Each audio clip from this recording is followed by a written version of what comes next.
using Texas just standard sheet tickets, but in some of the cases, they're also sending people back by bus boxes. From Taylor and Dallas, Texas Governor Greg Abbott has said over a year ago as he claimed his state was being overwhelmed by people crossing the border. Hunters in Maine being asked to avoid eating deer and wild turkey in some parts of the state. Can't even eat a quarter pounder or deer now. Wildlife in the central They said that what caused the listeria outbreak at McDonald's was onions. I've heard it all now. I didn't know onions could be that bad. One Major League Baseball Roberto Clemente Award, given to the player who best exemplifies the humanitarian Roberto Clemente was. The first Royals player to win the award. Perez has spent his entire 13-year career in Kansas City, where he donates. You've been watching the World Series? I have not. Watch of mine's going to get on a plane going tomorrow. Really? New York City? Yes. I'd like to go if it was Yankee Stadium. He owns a youth baseball league in Valencia, Venezuela. I wouldn't mind being at Madison Square Garden. Oh boy. That was kind of a gift yesterday. That's wise to 2,000 old values. Fox with Jared Matz. I'm Lisa Lasari. Fox News. All right, we are going live to the studio with On the Contrary with Brandon Taylor and Chris Jackson. Well, hello, everyone. Welcome back. My name is Brandon Taylor. I'm the chairman of the Lawrence County Republican Party. And I'm Chris Jackson, chairman of the Lawrence County Democratic Party. And we've been working on a series, and Chris and I have just had a good conversation a few minutes before we went live. And we've got a couple more episodes we're going to put out there. We've got next week, of course, the day before election.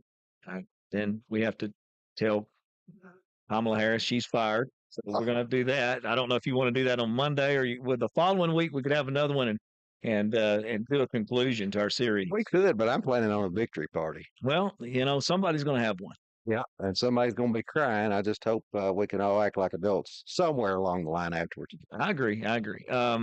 So, Chris, I want to thank you again for coming in and being willing to sit down. I know we've got some feedback from folks, and the hour goes by pretty quick. And I think we got a couple of comments, and we can jump in this however you want to. We got some that you had on there. Do you have them ready, or you want to go over those? Yeah, we can. How do you want to open this up? And we just we have one right now from Lee Whitley. Said appreciate you guys having these debates. Lee's a buddy of mine from the south end of the county, so you're welcome. It's been fun. I mean, I think we've had fun, and I think the people have been able to hear both sides in a fashion that you don't often hear nowadays, especially locally. Well, and Chris and I were talking just before we went live, and you and I have had conversations to where if I were to walk into the room and someone was a Democrat and they were having a conversation, they'd probably drop off the conversation. Or if I'm talking to someone and it leads down some of the rabbit trails we go down, we change the subject. Right. And for people who are listening, the hard part for Chris and I is that we don't change the subject. Yeah. We power on through it, and sometimes we agree to just disagree and we move along. Yeah. But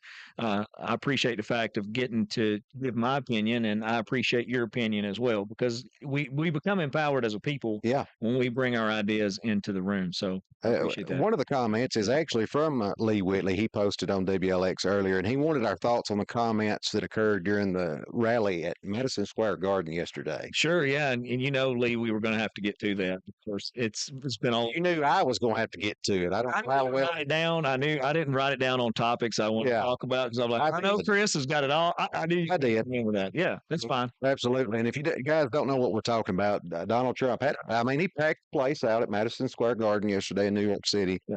Big crowd, but it kind of went off the rails. And I'll admit, it wasn't Donald Trump that said it. It was his supporters that kind of led up to him being the speaker. And I'll just go over some of the highlights to tell you what the controversy is. They had a comedian, Tony Hinchcliffe, who spoke before Trump, and he was one of the opening acts who made several offensive comments. One among several was that he called Puerto Rico a floating island of garbage. He made crude sexual comments about Latinos and their reproductive habits. He used a racist stereotype talking about watermelons and black people.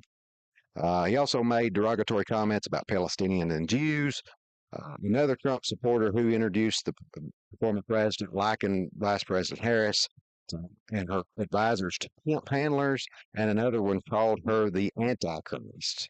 So, what do you think about all that, Brandon? Well, I know the comedian, he was absolutely making a lot of comments. And someone asked me about it earlier today, and I said, I don't think he left anyone out. I think he pretty much bashed everyone. He even, bashed rednecks and, even homosexuals. He didn't leave anyone out. He's an Yeah. equal opportunity offender.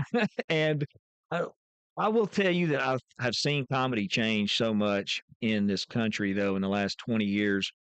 Probably 25 years ago when I was younger, you wouldn't have had any kickback on this. Yeah. I don't think people can laugh at themselves very well.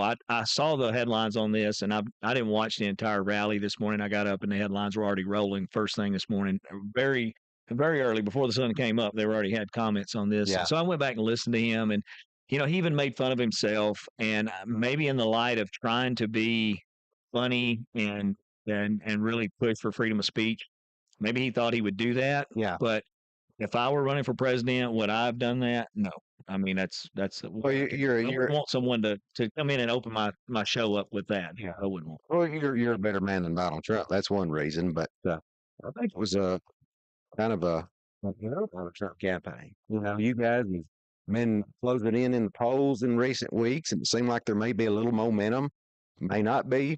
Who knows? According to polls, though, Trump has closed the gap in the national average and the swing states. Right. And now the media's focused on this. Whether it will hurt Trump, I don't know. But, I've never seen anything like this at a political rally. Comedy's one thing, and, people buy tickets to go see comedians, and, there's shock value in things like Mhm. that. But I think this feeds into a larger narrative with Donald Trump that he's anti immigrant, that he's offensive to women, that he's offensive just about to anybody who's not white. You know, you said he talked about rednecks. Well, those were kind of the least of his comments. He touched on just about everybody. And, making comment or jokes about black folks and watermelons and, the sexual habits of Puerto Ricans. I don't find it funny. That some people may do that, but I don't. And I think it's a poor reflection on the Republican Party. And I just think it's something else you guys have to defend with Donald Trump. Well, I'll say this: when you go to a rally like that, and you have a rally as a politician, you're there to get votes. Yeah. You don't want to run off your constituents. So, if you want to make fun of Harris or you want to make fun of Tim Walz or Biden, they're more fair game Yeah. than trying to go after folks that you're trying to gain their vote. You don't want to do that. There's 500,000 Puerto Ricans in Pennsylvania. Right. And as close as Pennsylvania is going to be, it's likely to come down to maybe 10,000 votes. Just like it did last time. It's going to be razor thin. It could. And these comments very well could offend enough in Is that. this an October surprise? That's what somebody told me today. Everybody's been wondering, Yeah. where's the October surprise? Well, Right. surprise. Right. It was Donald Trump's own people. Well, all I can say on it is I wouldn't have done it if it were me. And we can sit here and Monday morning armchair, quarterback armchair, and it's like I don't know why people would think that would help you get votes and pull people in because it's not going to gain him any ground whatsoever. Oh, absolutely. You would hope It doesn't help. that people would be able to say, well, take it in light of a joke. And we know it was a joke. We know Yeah. he was a comedian. He was walking out there under the total premise that he was going to be telling jokes.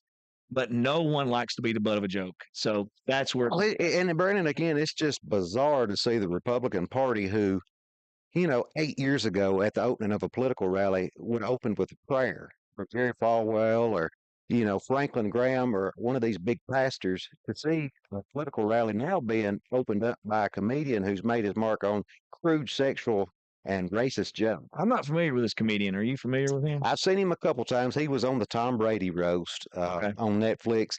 That's really the only place that I've seen him, other than a few clips where he goes after the politicians and stuff. But he's kind of one of those, like I said, it does his with shock value. And He reminds me of shocking. old school Don Rickles. Yeah. If you've ever watched, younger generation may not remember him, but Don Google Rickles. him. Yeah, Google it because if you listen to Don Rickles, you're going to see how he's trying to, capture that kind of spirit of Yeah. Don Rickles is a comedian, which I never followed Don Rickles, but it's exactly what he sounded like and he did a lot of political stuff that Don Rickles did. So who knows? I'd say a lot of experimental stuff's happened during this election cycle. I would have never thought that was going to happen. It was different than what I've ever seen. And they before. said they had to edit out one of his jokes that was even cruder, that was about Kamala Harris. It was going to be calling her a derogatory name that I will definitely not repeat on there because we may want to come back at some point. But they did edit that out. You just have to wonder if you're the Trump campaign, why didn't you edit those out? Well, I will tell you this though. I'm glad that they put it out there. Yeah. And if it happens, it happens. And some things happen when you're doing live events. And you run a lot of unscripted stuff. You and I are in here and we're unscripted. We try to be self-controlled and Yeah. and be on that, and we count on each other. You know, I'm counting on you to do your part. I'm doing my part. And so when you come in, who knows? Did a guy go off script? Did he do something? I have no idea. I wouldn't have definitely wouldn't have- expected that to happen. You definitely wouldn't have been saying that at a Ron DeSantis rally. No, I don't think you would see that at very many campaign No. rallies whatsoever. But This is the poor problem. taste. Yeah, well, and like I said, this is the problem with Donald Trump. You guys are constantly having to defend him, and I know you don't want to defend him because you don't approve of that kind of stuff, and most Republicans don't. And it just seems like to me, and I'm not going to give you advice because, I think Donald Trump being the nominee is probably one of the few that we can defeat this cycle. But I mean, you guys would have been so much better off nominating somebody else that's a grown adult, that acts like an adult, that's a serious player. But here we are just a week away from the election. And Well, when it happened, It's a dead first, heat. I'll give you this. When I first saw it, I said, well, that happened. I saw it on Monday morning, and I said, well, at least Chris is going to have some, I've got some material. content. He's got some content for I tonight. was like, It- thank you, Lord. It was Sunday, it's like a prayer answered, and Oh, it well, could be the deciding factor. Who and, knows? well, here the thing is, let's think about this, though. 30 years ago, people weren't as easily offended. Yeah. I'm just being honest. I mean, when I was a kid, Jeff Foxworthy made a fortune of being offensive. Yeah. And he made redneck jokes about my family. Okay. I know he was talking about my family. Yeah. and we bought his cassette tapes back then and CDs. But would you bring someone like that to a political rally? That's Probably the not. question. And so you got to know your audience. I don't think this is necessarily going to cost him an election, but every vote does count during this That's right. political cycle. And you want to bring people in, and you want to bring unity in. Yeah. So you just got to know.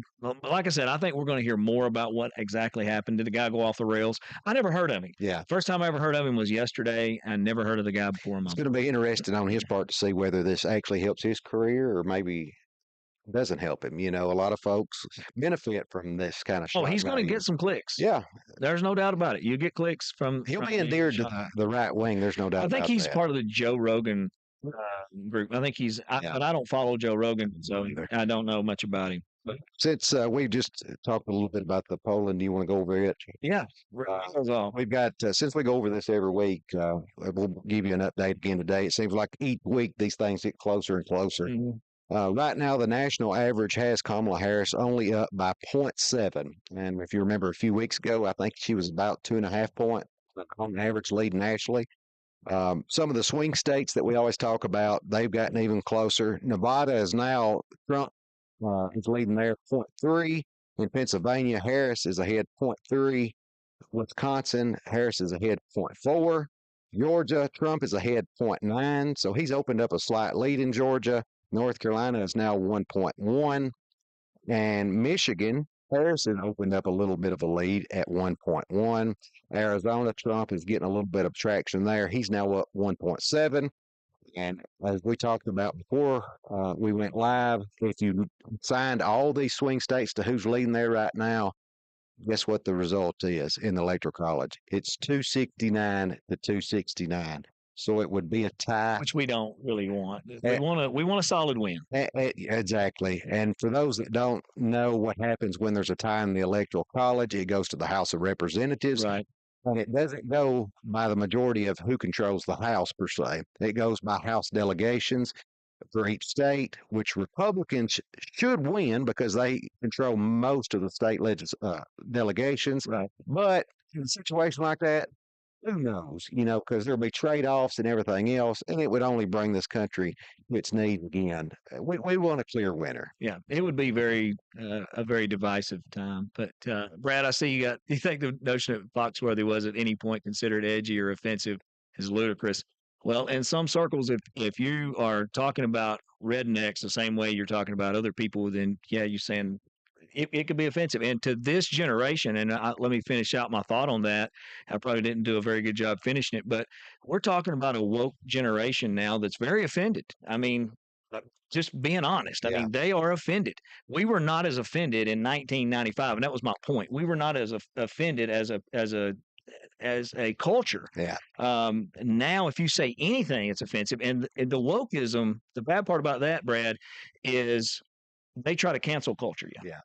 And I don't like cancel culture. I don't want to cancel anyone. Matter of fact, I like to hear people's opinion. I love this country for freedom. Republicans hate cancel culture so long as they're canceling a Democrat. Well, I don't want to cancel anyone. They tried to cancel me a couple months ago because I made a comment about Trump when I was on the election commission. Of course, I stepped down to do this job because it was a partisan position that we're having here on this show. But, Republicans have to be consistent. You're either for cancel culture or you're not. Everybody has a freedom of speech, and we're not going to agree.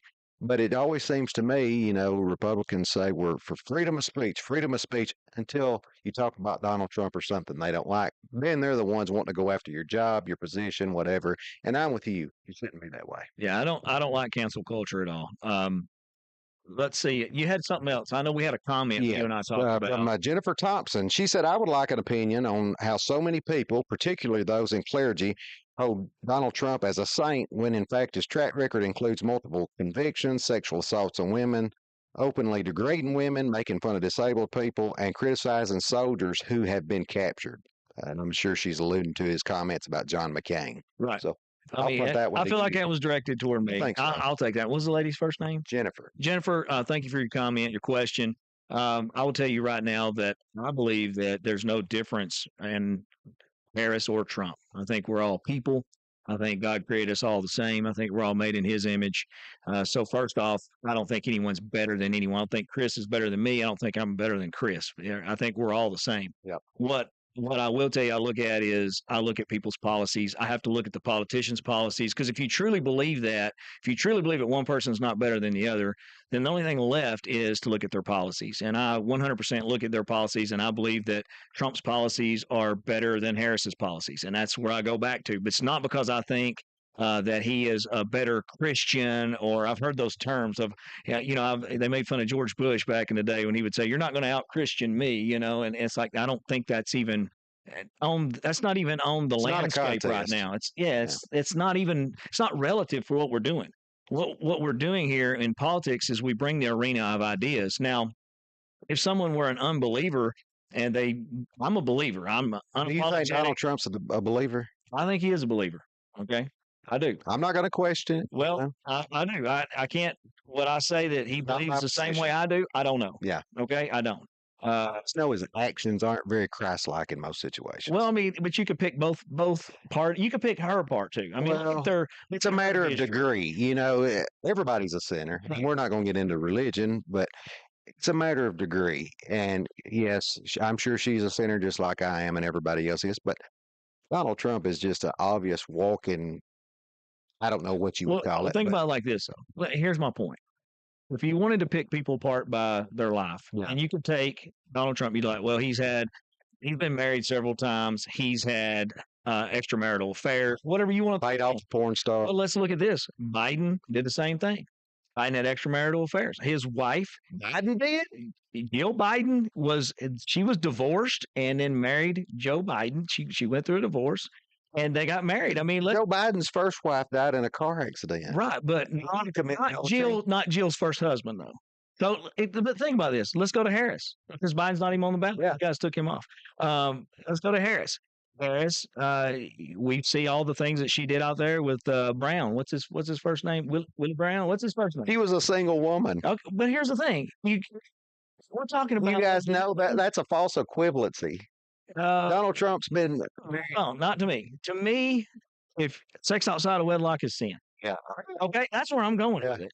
And so if I'm going to sit here and break it down and be like, well, hers wasn't as bad as his, it's kind of like, give me a break. He's got a lot more subject material. He has lived one more of a life. I will tell you. Who would have thought he'd ever been president? Who would have thought that this would ever happen? Not me.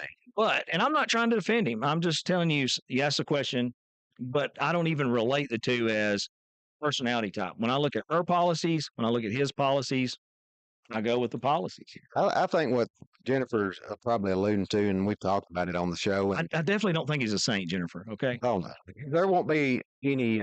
What do they call it when they anoint somebody as a saint in the Catholic Church? I don't know. I'm not Catholic. Beatification. But anyway, I think what she's probably alluding to, we've talked about it on this show. I have a hard time reconciling the old Republican Party of the Christian conservatives like George Bush with this new Republican Party who is just so enamored with Donald Trump, with his multiple convictions, his lying all the time, his deceitfulness, his talking about women, talking about minorities. I mean, it's just hard to reconcile the two. And you did as good a job as anybody I've heard on our last show talking about that you vote on policies. But Well, I have to. well, you have to in the situation. But I think if the shoe was on the other foot, you would be dinging us completely, and it would be warranted if we had somebody with the character of Donald Trump.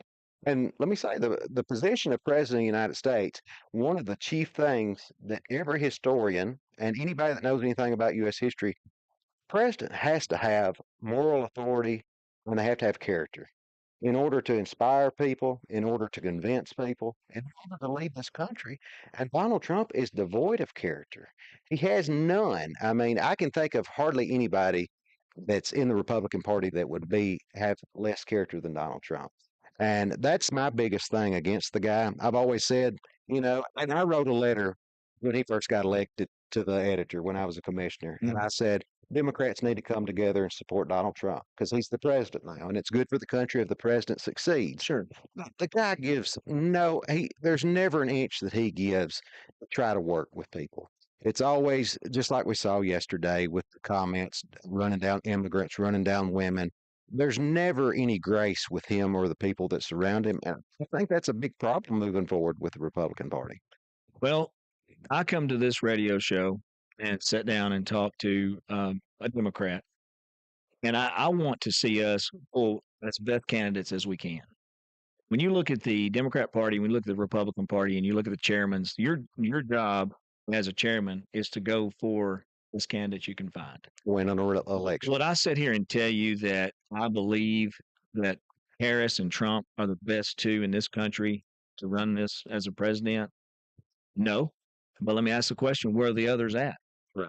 Well, you don't have, and I'll make this joke, you get the choice when you go up to the voting booth, you get the choice of Pepsi and Diet Pepsi. It's a binary choice. And because we're down to two parties. So here's what happens. Both parties have to be pulled very similar. That's why you see, and the media goes after people and goes after candidates, and they'll say, well, they're flip-flopping. Well, with two parties, you're going to have to pull them so close together to get someone elected, to make them electable. Right. And what's electable in the state of Tennessee is not necessarily electable as a Republican in Wisconsin. Yeah. Okay. And the same thing goes for a Democrat. What's electable as a Democrat in Memphis is not going to be the same thing what's electable in San Francisco. So what happens with two parties is you're constantly pulling to that center. Yeah. What I really see is we should be going after better candidates, but with cancel culture, with going after their families, and I've been in here for. How has Donald Trump not been canceled? I'm sorry? How has Donald Trump not been canceled? Well, they've tried to cancel him. Oh, I know. Nothing. And they try to cancel. What I'm saying is they try to cancel any candidate. Yeah. And my goal is to come in and let's look at better policies. We've got to move the ball forward. Yeah. Period. I mean, we've got to come up with good ideas. We've got to come up with intellectual conversation.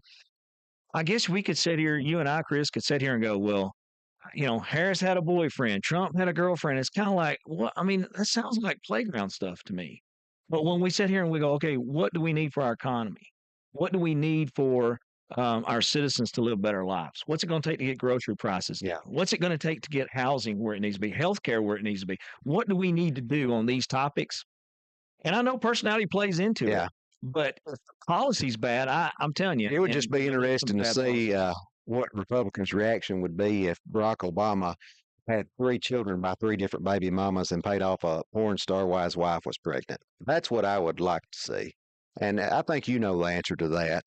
But, we'll get off of that. We can talk back and forth on the issue of character all day, but I think what I'm concerned about more than anything is Donald Trump's authoritarian tendencies. And last week, we had General John Kelly, a former four-star Marine general who was his chief of staff for 3 years, come out and say that Donald Trump was a fascist. I mean, I never want to throw those kind of words around, but this is somebody that worked for Donald Trump, saw him up close, Right. lost a son in the Afghanistan war. So, I mean, I think everybody can see that this is a serious guy, who has dedicated his life to this country. And when he says these kind of things, it lets me sit up and listen. And he echoed kind of what the other generals have said that worked for Trump. General Milley, who was chairman of the Joint Chiefs of Staff, said that absolutely Trump was a wannabe dictator. Also, that you had a Secretary of Defense said the kind of the same thing.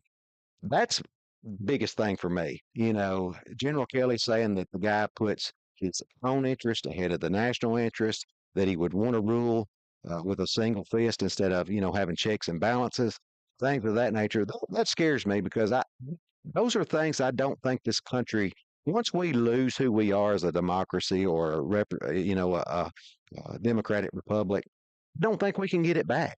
Well, so let me flip it around the other way. I'll tell you a side that scares me for the Democratic Party. We have Joe Biden, who came out and did the first debate. It was a disaster. I mean, we can definitely see cognitive decline in the man. Major difference in what we saw 5 years ago. He was Hold on. He was sick. I hear you. But how can they go through? Well, they pulled him off the ballot. Okay. Completely pulled him off. And then they want to say that, no, he's fine. He's fine. Yeah. But yet, why did you pull him off the ballot? And to what level? And we don't know. Yeah. But there is a level of concealment, of hiding away where he was at with his mental faculties, what was going on. And it was exposed. I mean, I don't know. And I'm not trying, listen, I don't want to see anyone go through any health problems whatsoever, mental illness to whatever degree. I'm not making fun of the guy at all. But it was hidden. And it's a scary thing for me, Chris, to sit here and look at the other party. So, I mean, I guess you can go back and say tit for tat, but what scares me also is who's running the country. And Harris is like, no, he's fine. He's great. Then it's like, how could you accept the position and not back Biden? Because he really didn't back him. Pelosi didn't back him. Humer didn't back him. They went after him. He's been hidden. And the Republicans were saying it for a while. They're like, hey, he really has a problem. I talked to a Congressman, Andy Ogles, told me himself that Biden was talking to him and he was totally disconnected. Not making fun of him. He said he has got some cognitive issues. This was before. I would say Andy Ogles has some cognitive issues too. Yeah, but that's just a personal That's shot. That's story. going back to a personal shot. What we're talking about is he was really fading off in a conversation. I'm not talking about the fact he didn't agree with his policies or there was really some issues there. I think after looking at that debate, I think everyone could see there was issues there. He had a hard time keeping focused, keeping his train of thought. Compare it to 5 years ago. Compare him to 3 years ago. If you can't see a cognitive decline there, and that's been hidden, Chris. I think That's been tucked away. I mean, you talk to anybody that's worked with him, even members of the military, and even Kevin McCarthy, the former speaker, said that in the conversations he had with Biden was sharp. He had a great dialogue with him.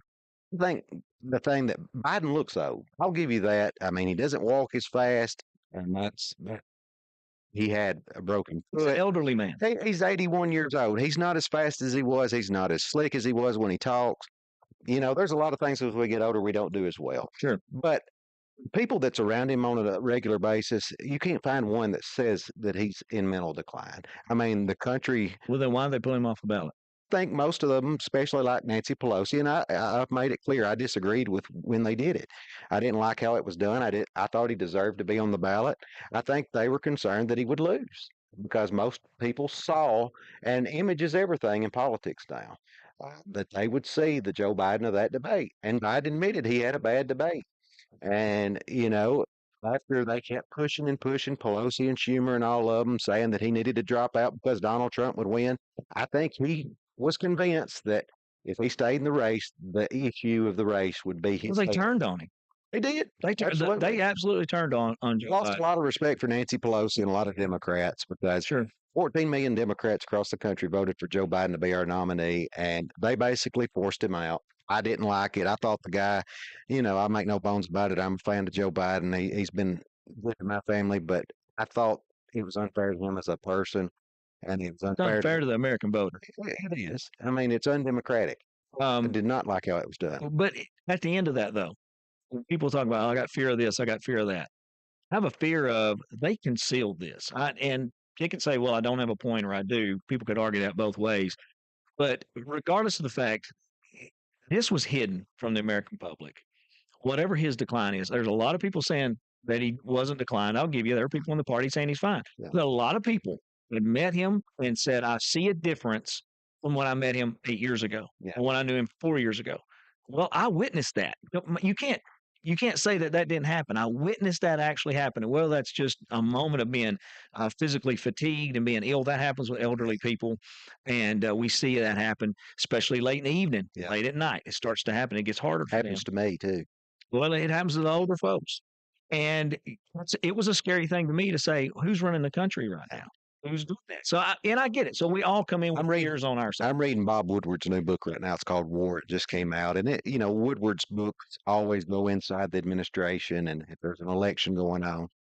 And most of the time, they're very critical of the president that he's covering, like George Bush, Trump, Clinton. He's been critical of all of them. Mhm. But he was very appreciative of the Biden administration and said that Biden's problems were not any cognitive issues. It was physical. He had gotten older. He had lost a step as far as his walking. He just looked old and frail. But behind the scenes, he was all there. He was commanding. He was in charge. And when people like that make their living on making controversies with presidents and members of or politicians, when they say something like that, I listen because Woodward's not covering for him. I mean, for God's sakes, he's taken down presidents. He took down Nixon in the 70s with Watergate. He dinged Clinton a lot with Monica Lewinsky and all those scandals. So he had no incentive to cover for Biden. But that's just another testament right there that from a neutral person that said that Biden is all there and has really been a good president. So I'm going to tell you what I think about the entire thing, and then we can move on because we're beating a dead horse. But I really believe the extreme left saw an opportunity to take the Democratic Party, and I think they pounced. And I think they successfully removed the moderates out of the party. So we don't care what your opinion is. Yeah. And I think the extreme left has tried a political experiment. I've said this before. And I think it's going to fail. I think ultimately at the end of this, I think Joe Biden had a better chance of beating Donald Trump than Harris. That's Very well my could opinion. have. That's my opinion. We're going to see in a week, and if for some reason Kamala Harris loses, I'm gonna say I told you so because I felt the same way. I thought Joe Biden, he's the only person in U.S. political history that has beaten Well, Donald Trump. think about this. Harris, whenever they would say, Trump, or I'm sorry, that Biden was not going to be on the ballot. Yeah. The Republican Party would say, "Great, give us Harris." Yeah. I mean, that's on camera. I mean, Yeah. that's recorded. The Republican Party was like, "Oh yeah, give us Harris." Even the Republican Party felt like that she was more of a beatable candidate than Joe Biden. Biden Period. has a certain appeal, kind of like Trump, to working class people. He's from Scranton, Pennsylvania. He didn't grow up rich. He appeals to working class folks. And, I worry about that right now. The Democratic Party's turning into a party of elites, of college educated folks that have higher income. And that's not the Democratic Party of yesteryear. It's not the Democratic Party that I grew up with, frankly. We've got to start appealing to the average person again, Yeah. not just in big cities, but in small rural counties like this. We can, on election night, I'm going to make this prediction. If Kamala Harris gets beat in these small rural counties like Lawrence County, 85-15, consistently across the board and across the country, she's going to be in real trouble because you just can't keep maximizing the big cities, all these votes. I mean, it's just not going to happen. You have to be competitive in these small areas and play to everybody's vote, not just those elites in the party and in the country. I So- agree. I've got a couple things I want to go over too. I Sure. know we have not talked about the economy. Yeah. And one of the things that I really like to brag about on this particular program is we try to cover different topics every time we've come in. And, we've got a couple more shows that we're going to put together. Hopefully we can get more topics. Next week, we want to have some fun. It's before election night. We'll have some fun with it. But, I mean, we've not talked about the economy. Yeah. And I would like to hear some of your thoughts. I even went today and printed out some things off of Harris's page. Okay. And I actually wanted to define the word economy. Yeah. Okay. I think that's important sometimes. I'm a word guy. Economy, the definition is the process by which goods and services are produced, sold, and bought in a country. Okay. So that's it. Um, we look at where we were a few years ago, and I'm gonna throw some things at you, and you just can fire back whatever you think. Mm. But if you look this up, I think I looked it up on nerdwallet.com or some Yeah. one of those websites. Food prices are up 28% in the last 5 years. Mhm. I mean, we don't have to go to NerdWallet to see that. Yeah. I stopped at a grocery store. It wasn't here in this county, but it was in one of our neighboring counties. I'm not trying to slander any grocery stores, but I stopped there and a gallon of milk in one of our neighboring counties was $5.19. Okay. And it was a store brand It's ridiculous. for that. $5.19. That's what I paid just a few days. And for folks that don't know, I've got 6 kids, 5 still at home. So we can put away some $5 a gallon milk at our house. I'd love So you. food is up. Gas prices are up 30% in 5 years. Okay. This is where we are. This one got me, and I'm seeing this with my own son. I'm kind of throwing him out there. He might get me later and say, "Dad, don't be talking about me." But I'm watching this younger generation and looking for a place to live. And he's 21. He just turned 21. He's a young guy. He's working hard. Yeah. But the dollar doesn't go very far. And home prices have risen 423% in the past 40 years. Mm-hmm. In 1984, the median home price was $79,000. Okay. 2023 was $417,000. We're not making these numbers up. Yeah. We're not seeing a 400% increase in our income in the last 40 years. Yeah.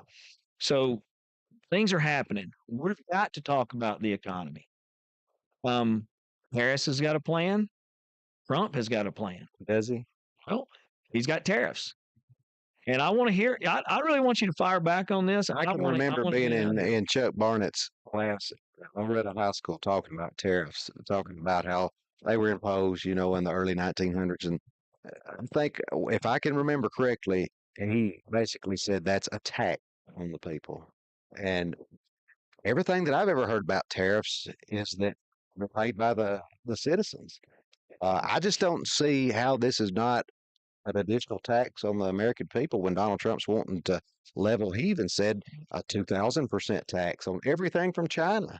60%. Well, he said 2,000% the other day. He said he wants to go as high as he can. And at the end of the day, the American people are the ones that's going to be paying this. China's not going to be paying. They may be paying it, but it's going to be passed on to U.S. consumers. So let's talk about a few things. Let's talk about the economy. And listen, man, I'm just no country boy, but I paid a lot of taxes. Yeah. And I've worked hard my entire life. Okay. I started working when I was 16 years old, and I haven't taken much time off since then. Raised a family, and we worked hard. Thank God for my wife, Rebecca. We work together. I don't want to take credit for everything, but we work hard, and I don't need someone to tell me about taxes. I really pay enough of them. Yeah. I tell you, I'm from the grocery store to working on my car that we were just talking about. I know about paying some taxes, but I'm going to tell you where I think one of the big things, and it's not just the tariffs of the 1900s. And I don't even think that's a fair comparison, because in the 1990s, we had a lot of industry in Middle Tennessee. We had garment factories all over this area. And You're people going to worked. say NAFTA. Oh, NAFTA is one of them, but we exported jobs. I'm not going to disagree with that. So what we did was we overstepped, and we handed jobs to countries that don't have labor laws, Chris. I agree. And we're Not a level trying to playing field. compete. It's not. And so what's happened? What has happened? So our pay didn't keep up pace. Right. Why did our income not keep up pace with the inflation of the housing? See, it would be okay if houses went up 400% if your pay had gone up 400%. But when we started exporting these jobs right here in our county, in Lawrence County, there's empty factories where people used to work. It's almost like trickle down economics doesn't work. It never trickles down to people that need it. Well, the thing about the tariffs is we've got to correct. Think about this. We've got to correct the fact that you've got people in Mexico that are making televisions and for $2 a day. How can we compete with that? How can we compete with that here in our country if they're going to export all the jobs? Where are we going to work? How are we going to provide for our families? Now, The economy, and that's why I want to read the definition of economy. It is the process by which goods and services are produced, sold, and bought in a country. Our country was solid, much more solid economically speaking, when we were making the jeans, Sure. and then we go to the store and we're buying the Levi's, and Levi's were made in Perry County. Yeah. Okay. And we bought the lawnmower that was made in Lawrence County, and we had our own economy set up. But by putting these jobs out to countries who don't have labor laws, it's actually destroyed our incomes in this country, but yet inflation has continued to rise. There has to be a correction point on that. And I get it. So people are going to say, well, if you raise the prices of television coming in, I mean, you can go to Walmart right now and buy a TV. I was actually at Walmart like 2 days ago, I think. And I looked at the TV and I was thinking, wow, a few years ago, I paid a lot of money for a plasma. I paid $1,000 for like a 40-inch plasma a few years ago. And now $1,000 will buy you an 84-inch TV or whatever. I mean, a big TV. Now, would we have to pay more for these services? I'll tell you what I think. I think our incomes were better when we made Zenith in the United States instead of Zenith being made in Mexico. But if you've noticed over the last 3.5 years, manufacturing's coming back to the United States. And it's in large part to a lot of the investments and legislation passed by the Biden administration, whether it be the Infrastructure Act, the investments in clean energy, the investments in battery technology. I mean, look, when you go to Nashville, the new battery plant there, I mean, you're growing by leaps and bounds. There's been 600 to 800,000 new manufacturing jobs in the United States. We're a service-oriented economy now. We are. Manufacturing The economy. manufacturing industry has made a revival under this administration, and it's because they have invested into the industries of the future. And under Donald Trump, manufacturing was flat. Auto industry was flat.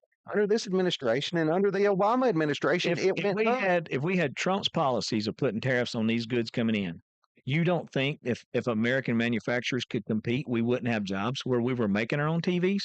We wouldn't bring those jobs. Your clothes are probably made in the Philippines or in the Dominican Republic or in China. And I'm not downing the people that are there. It's pathetic that you have superstars getting their logos put on clothing made in sweatshops. I agree. I would like to see the logos being put on right here in America, in Tennessee again. And we had good paying jobs in Middle Tennessee. There was a battle back in the 80s with kids that were growing up, and I didn't graduate in the 80s. I graduated in the 90s, so I got a few years on you. But the thing is people could drop out of high school and go get a job and make enough money to go buy a house and a car. Yep. And so it would be like, well, why would I go ahead and finish out school? I'm going to end up going and working at these factories down the street anyway. Yeah. And they would, why they would drop out of school? Because they literally could go out and make a living. Now we're encouraging, we're like, hey, you need an education. And we know that's better. We don't encourage that. But there were people that didn't even have a high school equivalent, didn't have a GED, and they still lived in the 3-bedroom brick house. They had the new Ford in the driveway. They worked every day. They had vacation time. They had health benefits. A lot of times those would be the jobs that they would have throughout their life. That's exactly They didn't right. bounce from job to job. Average job lasts 3 years in America. But you're not going to get any argument from me because I think everything in this country, we need to strive for it to be made in America for Americans. And that's the patriotic thing to do. But I just argue that Democratic presidents do it better. Bill Clinton did it better. The economy was great under Bill Clinton. Barack Obama brought us back from the catastrophe in 2008. Well, I think NAFTA was a catastrophe. I think long-term speaking, I think it destroyed jobs. It ruined small. Long term, I think It has been a bad. I don't know how anyone could argue that NAFTA was a good thing. I just don't. I mean, if they want to try to figure out some way to do it, but when I drive through towns like Hohenwald, when I drive through Linden, when I drive through Waynesboro, when I see the empty buildings sitting everywhere that used to be utilized, because our economy, what's happened was our economy has shifted. Sure. And if we're going to compete, if our American workers are going to compete, then we cannot compete with wages of sweatshops. Yeah. You cannot do it. I mean, and I don't think that. That's why labor unions are useful in this country because you can negotiate with the people that own the companies. That's why they're so valuable. Employers, the average worker has not been getting a fair shake in this country. The minimum wage hasn't went up in 20 years. Hold on. Salaries Let haven't me hear what gone you're up. saying, though. The minimum wage has not gone up since we started exporting our jobs. I'm not arguing that. I'm saying What the had been up economy- under Bill Clinton it hasn't been since 06. Yeah, but it's like, well, I don't even know. what minimum- 725, I Okay, believe. 725. It was when I was a kid. It was 520. Yeah. I mean, that's what it was when I was a teenager. But my point is, we have been exporting our jobs. If you want to get production back in America, we cannot let sweatshops be making the products and us buy them and think we're going to compete. You're not going to bring the electronic Agree. industry back. Agree. We need the electronic industry in this country back. We couldn't put chips in cars because all it was that. You know who brought that back? Joe Biden, Chips and Science Act, which was a bipartisan piece of It was a legislation. bipartisan piece of legislation because we had to have it. But you know why that had to be Why didn't done? Donald Trump do it? Because they sent all of our jobs to other Why countries. didn't Donald Trump do it? Donald Trump It didn't do it. injected $300 million, $300 billion into manufacturing. And now we've had this manufacturing boom. Combine that with the Inflation Reduction Act, which gives all these incentives to businesses and manufacturers. These are things that my this point president has is done. pathetic that our government had to get in the middle of the economy again. The government doesn't make the economy better most of the time. I mean, it's don't. Yeah. I mean, it's better if you have a market that dictates itself. Supply and demand is what works. Okay. And so here's the thing. I see somebody said, who sent the jobs overseas? Well, NAFTA was one of the first starts where that took place. I thought NAFTA was a disaster. And I saw it by the time I was don't probably disagree with that. 30 years old. I could see the effect of NAFTA. Yeah. And this is something I lived. Okay. I mean, it wasn't long after NAFTA was signed until Henry I. Siegel's in Hornwall closed. Levi's in Perry County closed. And you know what? They've quit making them in this country, and they had to make. And then once the jobs started going to other countries to stay competitive, if you're going to stay competitive, you can't compete with another company that's making a pair of jeans and they're beating your price by half because they're not paying the workers. Well, problem for years, this country have given tax cuts to businesses that moved overseas, and that's wrong. We need to be giving tax cuts to businesses I that bring agree. industry back here Agree. and invest in our communities like Lawrenceville. I'm passionate about this because I look at my own children and I'm like, where are they going to work? How are they going to be able to work this economy? We are a service oriented. But why do you think a billionaire is the man to do that? I He think, didn't do it the first 4 years. Manufacturing was flat. well, I think 100% the tariffs is the answer. And I've thought it for, it I wasn't hope I'll Donald Trump. campaign on that the last 4 or 5 days. Well, here's the thing. I totally believe it. And I've thought it for a long time. I knew whenever jobs started going out of this country. See, I can remember when air conditioners were made in Colombia. Yeah. You know what? Those are not made in Colombia anymore. This is not something that somebody else has got to educate me on. I know where these factories are. I remember when these air conditioner places closed down. I knew the guy was the last employee that was working there. And I'm like, what's going on with the company? He told me himself, this is like 12, 15 years ago. I don't even know what year it was. And he said, well, they're moving the entire company to Mexico. Yeah. And they're making all the air conditioners there. And all those jobs that were in Colombia, where those guys in those days were making $25, $26 an hour, Yeah. are now being made by someone in another country, probably even would violate child labor laws here. There's no overtime laws there. They pay them $5 a day. It's not made Mexico better. Yeah. One of the things they sold the American public on is it will help the economy in Mexico. It's not. People are still coming here looking for jobs because they're so corrupt. I'm passionate That's about this one. If we're going to ever have a competitive, you have to make the market competitive, and you can't be competing with people that are Steve using Robertson made a good point, though. Murray, Ohio originally came here because they had cheap labor, no unions. And he mentions that the word union is a bad thing around here. And I just strongly disagree. I mean, Joe Biden has been the most pro-union, pro-labor president in U.S. history, probably, maybe even outside of Teddy Roosevelt. And look what the economy's done. We've had 16 million new jobs. Wages have now outpaced. Hold on a minute. Let me finish. We've been able to raise wages that outpace inflation the last 2 years, and manufacturing has made a comeback. It can be done. We can invest in our workers and have a good economy. You don't have to pick either one. I think there are jobs available, but the economy is not doing well. This is the definition: process by which goods and services are produced, sold, and bought. So on the bought side, hold on, we're paying crazy high prices. You Not gonna cannot disagree. leave that price. You can't leave it. Look at this. 2023. Okay, in 2023, electricity prices jumped 6.3%. It was the highest yearly increase in the past 25 years. You cannot say that this is not part of our economy. Household income 2019, $81,210. 2022 was $80,610. All right, I don't even care about blaming an administration. Please hear me on this. We have to come together with good policies and good ideas. All right, I'm not here to point And it fingers. can be done, Brandon. look at this. The Trump tariff plan wants to put 10 to 20% tariffs on all foreign goods. Chris, if we don't raise the bar on what they're doing, they're going to export every job they can out of this country. And I'm not saying this is not going to be a quick fix, Yeah. but I don't want a Band-Aid. I want something that's going to fix this problem of countries that are taking advantage of Americans. We're a rich country. We have a lot of money, and they want to send their products that they're building dirt cheap in labor shops. It should be a bipartisan issue.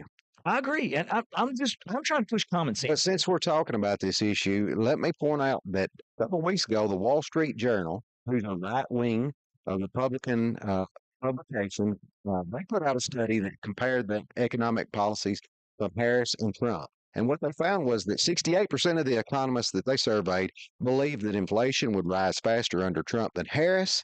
65% say that Trump's policies would increase the deficits more than Harris's would. 59% of the economists predicted lower domestic manufacturing under Trump because of the proposed tariffs, while 16% said it would rise, and 45% believe the economic growth would be faster under Harris, while 37% say Trump. So the folks that do this for a living mostly agree with you guys most of the time. Think that Kamala Harris's policies on the economy are better than Donald Trump's. I actually looked at that article. Yeah. And I printed you out something. This is from Harris's webpage. Okay. So I'm not making something up. And we're going to talk about this in just a second. We're going to run out of time. I can tell. We're coming up against the clock.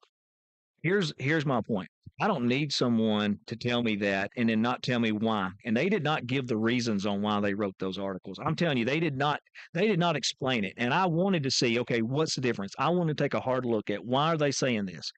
Look at just this one policy that she's got out. We talked about house prices going up. This is a bad policy for Kamala Harris. And I actually marked it on there. Kamala. Harris. Kamala. Hey, look, my fans like that. So No. Got to throw the red meat out. here it is. It is. As far as what they want to do, they have proposed to give a historic $25,000. And I'm reading it verbatim. Mark it for you right there. Down payment assistance, $25,000 down payment assistance to help more Americans buy their first home. Do you know what this is fixing to do to the housing market? It's going to drive the price of houses up more. You can't throw money into an economy like that and not expect it. We don't need higher house prices. I know what they're trying to do. I see the heart of what they want to do.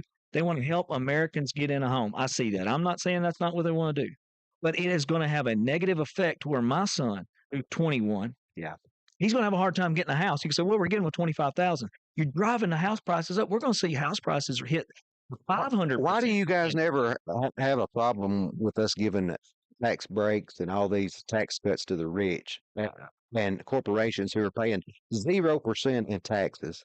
Amazon, 0% in taxes. Microsoft, 0% in taxes. But you guys scream and holler when we want to give $25,000 to some people to get their first house, get equity in a home. The idea is that those will be passed on to the consumer and to the employee of those companies. Okay, that's the idea. Just like the idea is this is going to help someone get a house for give them $25,000. You give everyone in America $25,000 and tell them they can go buy a house. You're going to drive the price of houses up in America. That's just the way the economy works. Processes. It's not what the economists say. Well, it's Chris. If I gave everyone in this county $25,000, you would drive the price of houses up in this county. Because what you would do is you're saying, here it is. Here's your $25,000 to go use it on a house. If you can find a house you want, you're not going to be able to find housing. These are just serious issues that I have. I got another one for you. I printed you off another one. It's the same page. Let me just say that I find it a little bit bizarre that you guys trust Donald Trump, who's filed bankruptcy 6 times personally, over well-known Nobel laureates on the economy and people that work for the Wall Street Journal. That's just kind of bizarre. Well, I've never filed bankruptcy, and I understand how. Well, here's the thing. He says that makes him smart, though. So did Dave Ramsey. Dave Ramsey is a rich. Not 6 times. It's like, come on. That's a weak comparison when you're talking about policy. Okay, when you're talking about policy, he may have done some bad business deals. I know a lot of people went broke on business. He deals. don't pay his workers for one thing.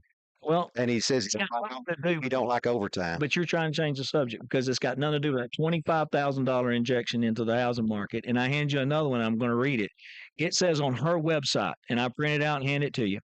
In just the past several years, we've seen insufficient resilient supply chains, in the face of disruptions from the pandemic, and then Russia invasion of Ukraine, as well as Mhm. lack of competition in the markets. Although inflation has significantly declined, he said that on her website. It has.